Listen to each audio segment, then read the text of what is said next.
Number 2, whether they want to run something heavy engaged like the Leona in that bottom lane. Ban's coming in quickly, so let's skip through. Zig's taken away, we mentioned that already. Yeah. Kha'Zix's also taken away from the jungle. He's had a slight change, I think we can safely call it, with his ultimate now not giving the tower reduction that it had before.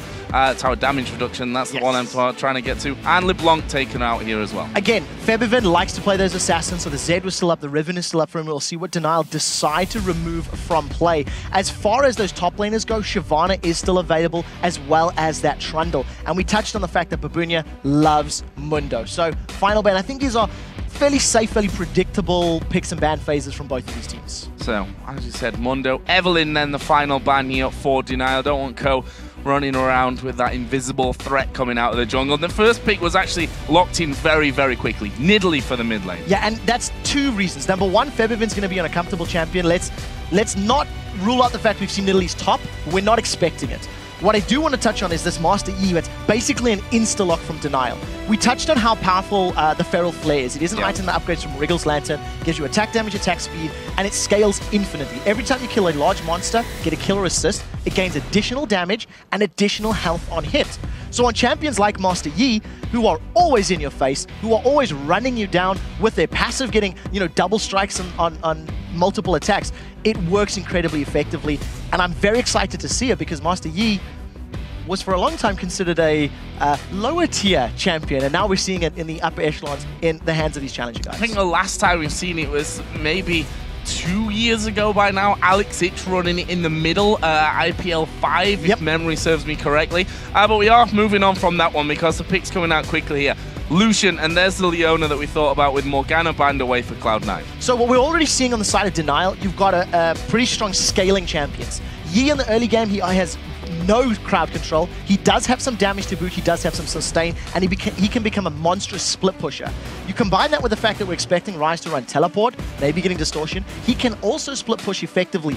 The one problem for Denial, it's going to take them time to scale up. So they cannot afford to catch Nidalee spears early or get engaged upon by this Leona and Lucian. If they do, their long scaling can be delayed, and that's where Cloud9 are going to have an opportunity to pounce. Kale and Twitch, the 3rd and 4th picks here for Denial. Very, very interesting team that they're putting together. What are Cloud9 going to finish with? We've seen already that Mundo taken away. They're looking for that top laner and a jungler. The junglers themselves, or more importantly, Co being banned out of this one. Evelynn and Kha'Zix taken away from him. It's a difficult position for Cloud9 Eclipse right now for their top lane, because if they put Renekton into a matchup against Ryze, it's one that many of the pros feel Ryze is a counter.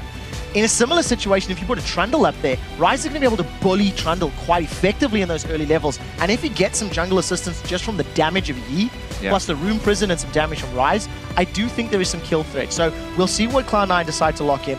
That Kale, we are expecting it to go to the mid lane for NIQ. Nick, rather, he has also played in the past. So you've got a lot of damage, you've got a lot of AoE from the members of Denial. And we'll see who they lock in as their support. So Cloud9 Eclipse finishing off with Lee Sin. We should mention, of course, 4.5 patch. Lee Sin had his change to Safeguard, which I know a lot of people have discussed about Lee Sin and how that's going to affect him. Apparently, Co thinks that he is still very much a strong champion coming in, and Shyvana in that top lane for Odoamne. So, typical champion here for Odoamne with that Shyvana. He's going to be able to farm from range, at least with his Flame Breath, can try to keep away from Ryze. I wonder if Cloud9 may want to try force a lane swap to try and shut the Ryze down a little bit more. I think they would have the opportunity. It would be difficult for taking towers though, because of course you've got that melee support. It makes life a bit more difficult unless you pull in that jungler. If you pull in Lee Sin, all of a sudden you have the opportunity to take those towers. I think there's a little bit of disparity in the Cloud9 composition because you've got this all-in Shyvana, all-in Lee Sin, all-in Leona, and then Nidalee that never wants to go in.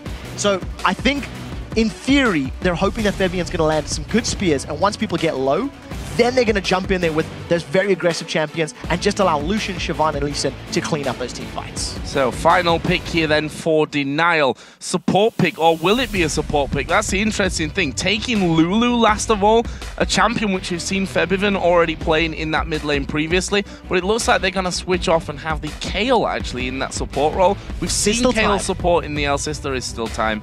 So the reason I say there's still time, Lulu in patch 4.5 has had her health picks changed. It only lasts on a target for 4 seconds. You can't get 2 glitter lancers off a single health picks. In addition, you can no longer put health picks on a minion, which means that very safe lane poke of health pixing a minion and then glitter lancing from range is no longer available to you.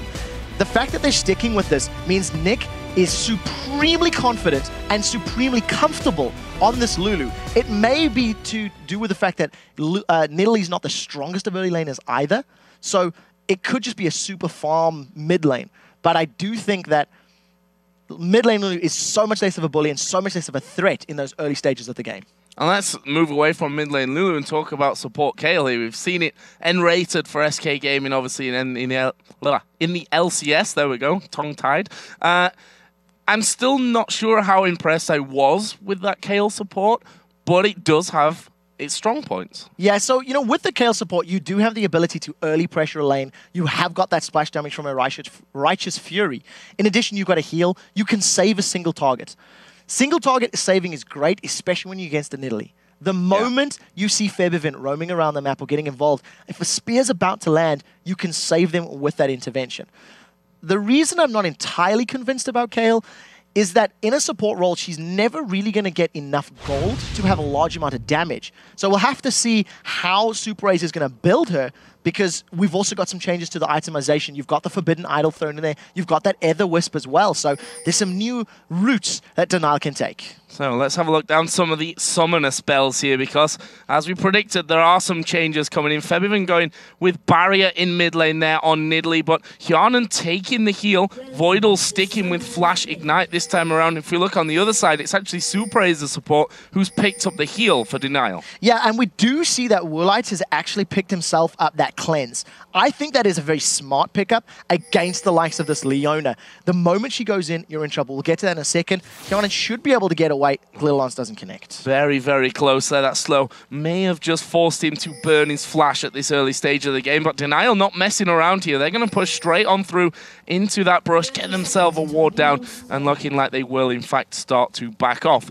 Really, there wasn't much of a reaction to that from Cloud9. They actually stuck to their positions. We can see that Leona's on that top side of the map, so wondering if they're going to try something of their own.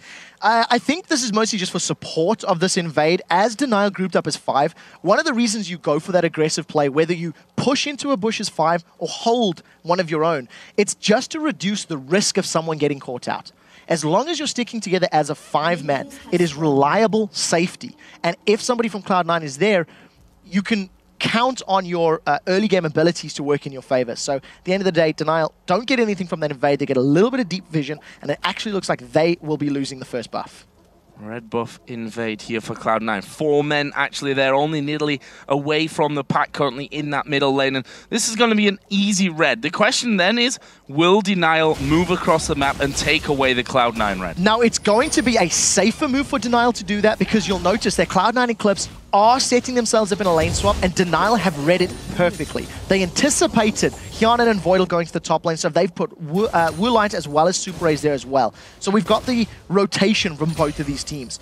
I want to see whether or not Kikis is going to be brave enough to go for that red. It doesn't look like he's made any notions to go for a fast blue, which means that Cloud9 Eclipse may have actually secured themselves a 3-buff start. We'll see how it plays out as Kikis continues to path. Yeah, takes himself the Wolves, and we'll move on to that other side of the map where he's going to see, oh no, my red buff is, well, kind of gone by now. Ku, actually, he's doing his Wolves as well. Didn't go straight onto that blue, and we'll see if he actually passes over towards the red buff here first of all. Kikis just seen that that red has in fact been taken away from him, and that will make him realize that, okay, I need to make something happen from this one. This mid lane, Nidalee versus Lulu. New Lulu, we should mention as well. What do we think to this lane? So it's going to be full farm. I think the ability to get 2 glitter lancers, I mean, you were only going to get 2 glitter lancers off for health picks once you had cooldown reduction, blue plus the things on Holy Grail anyway. And I don't think there's any kill threat. Without jungler assistance, both of these champions, one's got a heal, one's got a shield. So the moment Nick looks like he's going to get caught up by that javelin toss, he's just going to shield himself up, block most of the damage, and you'll notice that Febivent doesn't have a whole lot of ability power right now. Farm fest till jungle intervention. And speaking of intervention, this top lane here, this duo, we've seen the switch coming in to leave them 2 versus 2 once again. They've been pushed on towards their turret there a little bit, but we can see that the farm staying relatively even. And here is Co taking away his own red buff, which means that he gets 2 red buffs at the start of this one. Early advantage to him. It is an early advantage, and I think what's more imperative to note is that Co's not going to gain a massive amount more than Denial, but what he has done is he has denied Kikis that buff. He's denied him the experience and the added clear time. Babunya has been caught up, but there's no support from Odoamne. He may not need it.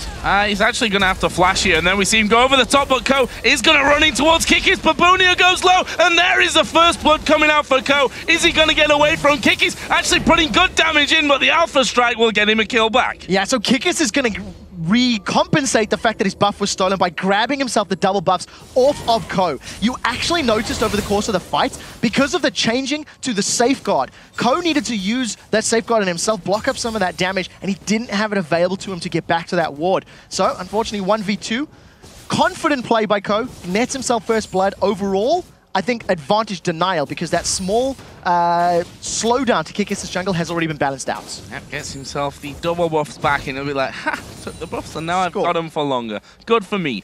In this top lane, the 2v2 Woolite definitely doing a fantastic job here. Has a 10 CS lead already, pushing once again that wave straight up onto the Cloud9 turret. Yeah, you actually expect that at this stage of the game because of the fact that Leona has not got all-in potential. You'll notice that Voidal has just hit level 3, which is now the point that you want to start engaging. We'll get back to that top lane in a moment as Co has set his sights on Babunya again, and he's low on mana. No flash here for Babunya either. He used that earlier on. Odoamne actually taking a lot of damage there, but can he get away from it? Co only needs one more hit. It's Odoamne that gets it in the end. Did use his flash to get that kill, though, to give him a bit of an advantage in that lane. Definitely worthwhile. We talked about the fact that Denial's composition and Denial's champions will need time to scale up. If Cloud9 can continue to punish Babunya without that flash, secure kills, and get both Co and Odoamne in an advantageous position, Denial may never get the chance to scale, may never get the chance to have a big impact. So, very smart play. Co can just rinse and repeat every time Babunya is pushing down that lane. Well, there is once again the wave push straight up onto Cloud9's turret. And we've seen in the past that Hjarnan has been a massive impact player for them. He has done really, really well across it. I mean, you look at their Meet Your Makers semi-final from the last series as Voidal does go in here. I'm not sure how much damage he's going to be able to do there, and he's going to be forced away once again. So pretty smart play, and like we talked about, once Leona has access to all 3 of her core abilities, then she can start engaging. On this patch, there has been a small nerf to the Eclipse, which is Leona's W. Some of the base armor and magic resist has been dropped somewhat, which makes the decision to go in and play aggressively all that more important. The one thing you do have to note, Kayle can shred armor and magic resist with her passive. So if given enough time, all of those bonus statistics that Voidal picks up with Leona can get burned through. The key is for Super Raze and Woolite to not get instantly burst down. Kiki's having a bit of a wander through the Cloud9 Eclipse jungle. Will get himself a Wraith camp here as well. And you see the speed at which Master Yi is able to finish those off. Co just thrown his Q through there and realized, okay, my Wraith camp is gone, so he's around here somewhere. So for the record, thanks to the kill that Kikis was able to secure, he already has himself this Feral Flare built up. Now Kikis is jumping on Odoamne. This could be actually bad news for him, but Rise not in position, couldn't flash in, that's down, and get that room prisoned in. And he didn't have his ultimate either. He only just got access. So that speed boost that you pick up from that Desperate Power was not there to run him down. The reason I highlight that the Feral Flare has been built up, it stacks. Co's taking a fight, he's got a level on Kikis. And he's landing the Q there. There's the Meditate actually coming out from Kikis, trying to keep himself healthy enough as Babunya comes around the side as well. They're going to be able to lock up Co, but have they got the damage to finish him up? He gets kicked over the top. His flash still not up, but Nick has come down from the mid lane as well. They're safe for now. That was such conscientious play from Co. Saving his Dragon's Rage, I almost thought it was a mistake to save it against Kikis. I felt he could have interrupted the Meditate and then gone for the kill, but damage reduction would have applied. So the Dragon's Rage would not have dropped Kikis low enough. Thanks to saving his Dragon's Rage, he does a super smart play, knocking Babunya over the river and following through with that Sonic Wave Resonating Strike combination. So very smart play and great command over Lee Sin, which is a mechanically intense champion. And now top lane has finally been pushed back a little bit for Cloud9, but still hanging about 10 CS behind his kick. He's going to go low here from taking his red buff. Nick did get his blue there. We did see just a brief moment ago, and Kick is going very, very low, taking his red, but low is not dead. He'll be happy to secure that here on its second spawn. Yeah, I also just realized I got a bit ahead of myself. It's not a Feral's Flare yet. It needs to kill 25 large creeps before it becomes the Feral Flare. So, small correction on my part. It is the Wriggles Lantern. Still getting to grips with the artwork and the looks of it. But yes, once 25 large monsters have been killed, that is when it will upgrade. The point I was trying to make before the engage happened is that because Kick has got that Wriggles very early on, it's going to be able to stack all that much quicker. And of course, once he gets it to that Feral Flare level, it's going to be giving him a lot of additional damage, both on jungle camps as well as to champions. And that can scale infinitely. For every large monster camp he kills after it becomes that flare, it's just going to keep growing more and more and more. Oh, Nick could be in trouble from this one. Babunia putting down a lot of damage. Nick coming in. There is the Dragon's Ascent coming down. Is he going to escape? Are they going to dive in here? Why not? Nick has got his Wild Growth available if he needs it. There is the knock-up coming out. Takes another couple of tower hits. Will survive it. That's a nice kill, but he may be hunted down now. They're coming around the side. Spear will flash by Nick. Decides, okay, I need to take a different route. Flashes as well. There's a jump to the ward from Ko. This is point blank. Surely won't miss any of his skill shots at this range. He leaves it for Febiven. He gets the kill and the blue. So smart rotation there from Nick to start that all off. They punish O2-1 for over-aggressing. Kiana's been caught out a little bit, but Voidal's running good interference. Yeah, Voidal just trying to keep Super A's away from that fight, and whilst Voidal, whilst Woolite could do decent damage there, still not enough to really secure those kills. They've not been back there. You can see both AD carries still on. Only that Doran's Blade as we see Voidal going once again. Has Woolite got enough HP to get away? Who needs HP when you're invisible? Manages to get out cleanly, and remember that since the changes to Kayle a couple patches ago, intervention no longer costs mana, so that is a great option in that support role. Kickass sidesteps a Sonic Wave. He should be okay. Really nicely done there, and actually they're going to try and turn this one around. We've got Lulu coming back into the fight. I think Kiki's realizing I'm a little bit too low there. One spear could really end things for me. Ko just trying to figure out if Kikis had gone back around towards that Wraith camp and will continue to wait things out. There is a Sonic Wave going through. Kiki's already backing off though. Yeah, so good check by Ko. I think Ko has done very well at moving around this map. Kikis has been able to respond to the over-aggressive plays of Cloud9. In the previous setup, you know, we noticed that every time Ko's invading, Kikis has been spending some time with him. The junglers have not gone to the duo lane at all. And it is what we talked about. Because of the fact that Babunia has been punished early on, they want Ryze to get to his Archangel Staff as well as Rod of Ages as quickly as is possible. Now Ko finally, with the first rotation to the top, he's going to find a whole bunch of Denial members. Oh, they've actually gone back though. They've gone in towards Nick. He uses that Wild Growth. That's going to be timing out here soon though, and they're chasing in nicely. Zenith Blade lands. There's the intervention. That'll keep Nick alive for now, but he gets blown to pieces by Voidal, and there is the ultimate coming out. Only gets the slowdown, and now they're chasing down Woolite underneath the tower. He's going to fall as well. Ko will pick up that kill. That's a 2-for-0. Clean stuff from Cloud9. Flawless execution from Cloud9. They set up the dive. What you need to remember is they were the ones that wanted to dive Denial's bot lane. Denial realized that, so they were calling resources towards them. Kickers was moving to the top lane as well as Nick from that mid lane. O2-1 is not going to get dropped just yet. Now, because of the chess piece nature of that, Cloud9 start, Denial respond. Cloud9 have better positioning, they respond quicker, which means Denial's caught out of position and they end up losing those kills. You know, just realize, he was in the middle of 4 members of Cloud9. You cannot afford to be there when you're at Twitch with no escapes and facing that threat. Great start to this game from Cloud9. 5-2 up in kills now and 2,000 gold there in the lead. If we look at this solo lane, it's now down in the bottom. O2-Omne versus Babunia, 83-77 CS. So not a massive lead, but we've already seen Babunia going down twice. O2-Omne only died once and has a kill to his name as well. And with with that, the itemization, he's just not feeling very threatened at this point by Babunia. If those kills had not happened, it would have been much more difficult for O2-Omne. O2-Omne's got a kill. He's had a lot of jungle presence from Ko. I think there's been 3 separate ganks or 3 separate rotations to that bottom half of the lane. You've noticed every time we look at O2-Omne, it's Babunia that's keeping him shut down. Babunia's got the range and the spell power to even get through their Spirit Phase right now.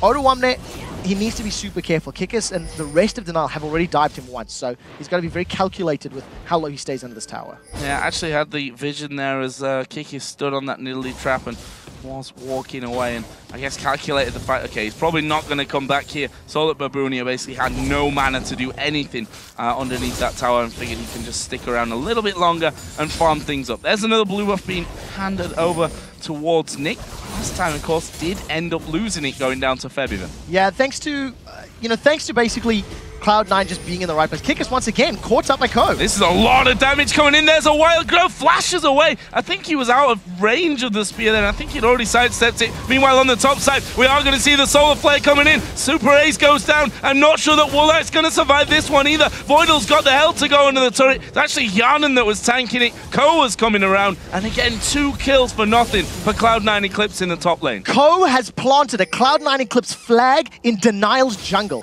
He has spent so much time counter-jungling and getting in the face of Kikis. Kikis playing the current hotness in the jungle, so to speak. Working towards that Feral and it's just not working out. That's a great spear from Febiven. Oh, this could be dangerous here as well for Denial as Odoamne picks up one. He's going to chase down Kikis. We've got Febiven now going in on towards Babunia. Here comes a dragon from the side. Have they got the damage? Goes underneath the turret to heal himself up. Goes back from that one, but they're going to lock down Babunia. Odoamne tanky enough to hold off the turret damage. That was such great play. This is not the same Cloud9 that lost to Denial in the quarterfinals of the Series 2 Challenger Series. At this point in time, because of Ko's aggressive invades and incredibly deep ward control in Denial's jungle, the moment Denial respond to any of the ganks, Cloud9 are there. So this is a replay of the dragon fight that started off. Long story short, Febiven lands a great spear at max range, and this is just good calling. You'll notice that Odoamne immediately peels away from Kikis because Febiven's calling Babunia, Babunia. He's the one running the opposite direction. The team splits up, and Cloud9 just with flawless positioning. Doing really, really well, and actually going in here. Bit deep there possibly from Voidal, but he's feeling tanky enough right now. Does throw down his ultimate, which will stop them chasing him so far. But Babunia trying to get in range to lock up Yanan, but quite frankly, even though Voidal went very deep there, tanky enough to survive. Yeah, again, smart play, landing the solar flare, which locked up Woolite, which is the right target. You want to just get that Twitch down. I'm actually very impressed by Voidal's Leona this game. Yeah. In the games that I've watched of Cloud9 Eclipse, I have felt that Voidal was more impactful on champions like Karma and Morgana, even his Zyra, which he's played recently. But on this Leona, he's picked the right times to jump in.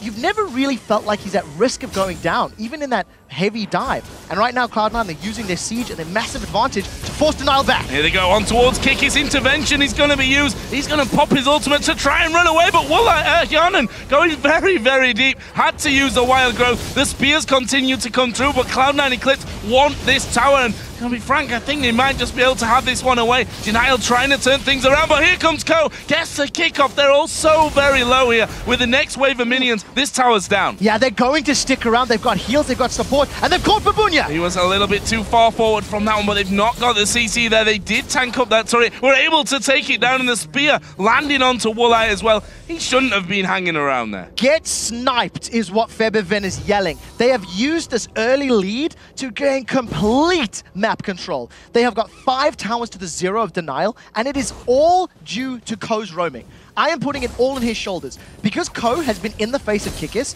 and he's been shutting him down as he's roaming through the jungle and trying to get to lanes, Cloud9 have responded incredibly well. The moment Ko's like, there's somebody here, or let's dive top, let's invade, there's no hesitation from Cloud9.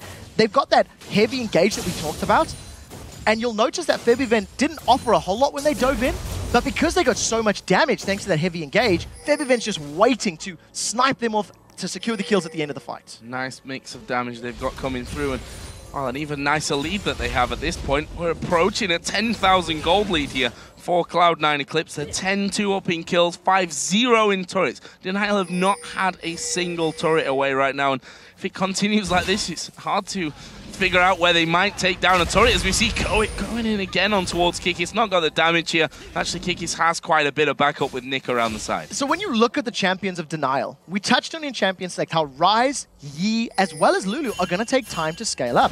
Ko's going to at least use that safeguard over the wall. Much longer cooldown because it's connected. But look at this. Ko is so aggressive and so confident that when he lands the Sonic Wave, the psychological pressure that Denial are like, well, we don't actually know where they all are. We don't have full vision, so maybe we should back off. And that's exactly what Code just straight up, you know, bluffed his way out of that engage. To get back to the champions, Denial have picked a composition that needed to go even in the laning phase and outscale Cloud9 in the mid to late game. Ryze is nowhere near his power spike. He's been forced to buy a Negatron cloak before even finishing his Archangels. And Cloud9 are just going to start sieging, using the poke from Nidalee, and if anyone gets too close, Lee Sin and Shyvana will just knock them all away. There's that lane pushed up Ko, going around the side. Sonic Wave not quite connecting, but here is Febiven, and he can just move up the side there. Even though they've got the vision of him, that's totally fine, because they'll all start to step back once those spears start coming flying through. That wave just wiped out instantly. And yes, you've got a bit of a heal coming out there from Super A's, but it's not going to be enough to hold up to the damage that they can come to. Actually, Kikis going to go diving in. Solar Flare goes down as well. Voidal tanking up the damage at the front as they kill off Kikis, and they've turned straight in. There's a Dragon diving right to the front as well. Odoamne going a little bit deeper. We see again the spears coming from that backside, and they're connecting to do so much damage. So they end up trading 1 for 0, and Voidal gets away with his life. He went so incredibly low during that engage, but timed it perfectly. Now, thanks to the fact that Cloud9 have got a stronger heal on Nidalee, and they outranged Denial, Ko is just going to look for a Sonic Wave. He's threatened Denial back, and the rest of Cloud9 are going to secure this inner turret. Cloud9 wanted the objective, they got it, they back away. Backing away, not losing. Again, a single man from that one. Yes, only a 1 for 0, but it's the objectives that they were looking for there, and they will back away with, I'm sure, quite a lot of gold to spend by this point as well. If you look down some of the items, I'm going to look at Kjarnan here first, because he's working up towards that Trinity Force, already got his Bloodthirster complete. Approaching 20 minutes, having this gold lead and having this item lead, Odoamne with the makings of a Sunfire Cape, as well as having that Banshee's Veil completed, he's not really afraid of anybody on the side of Denial. There's no penetration from Ryze yet. Kikis, yes, he's got a Brutalizer built in there, but he gets melted so quickly, he can't stay in a fight long enough to get those auto attacks off. Yeah. So at this point in time, Cloud9 have now reached those inhibitor turrets. They're the last ones on the map, and because they've had complete control of Denial's jungle, Cloud9 are most likely going to look for a spear to land and then just tower dive. They've got such strong tower diving champions with Shyvana and Leona. I mean, Voidal just went 1v2 to zone them away, and Denial are running. They're retreating. They can't fight. Actually, they had vision that was just Voidal there, but I guess they were still a little bit scared of whether they pushed around one of the other avenues there in the jungle to come in and be picking up kills. But it just shows you the respect that Denial are having to give to every single player on this Cloud9 team. That's the thing. If they'd actually engaged in Voidal and you can keep both Ryze and Yi busy, it opens up those other lanes to heavy pushing. So it's a calculated risk. Yeah, we may lose Voidal, we may lose our support Leona, but we could gain 50% of the inhibitor turret HP gone, which makes it so much easier to secure on a tower dive later on. So I think very smart play. The story of this game has been purely that Cloud9 have rotated around the map incredibly well, and Coach just 1v1 through life. Yeah, 1v1. Wow. That was pretty sick stuff, just kicking him back, negating the knock-up as well, and he'll say, nope, you're not going to catch me today. Kikis actually speeding on after him here, but you're not going to be able to catch out that Lee Sin. And right now, if you do try and catch him out, you might fall foul of the rest of the team coming around. There is Kikis coming in. Voidal lands that Zenith Blade, is going to put down the ulti, and there is the death.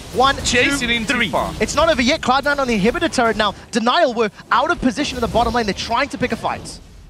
They just can't do anything to them. They've not got the damage. They've not got relative items when you look at what Cloud9 are packing right now. I mean, Kjarnan is pretty much a full big item as well in front of Woolite at this point. A massive, massive advantage.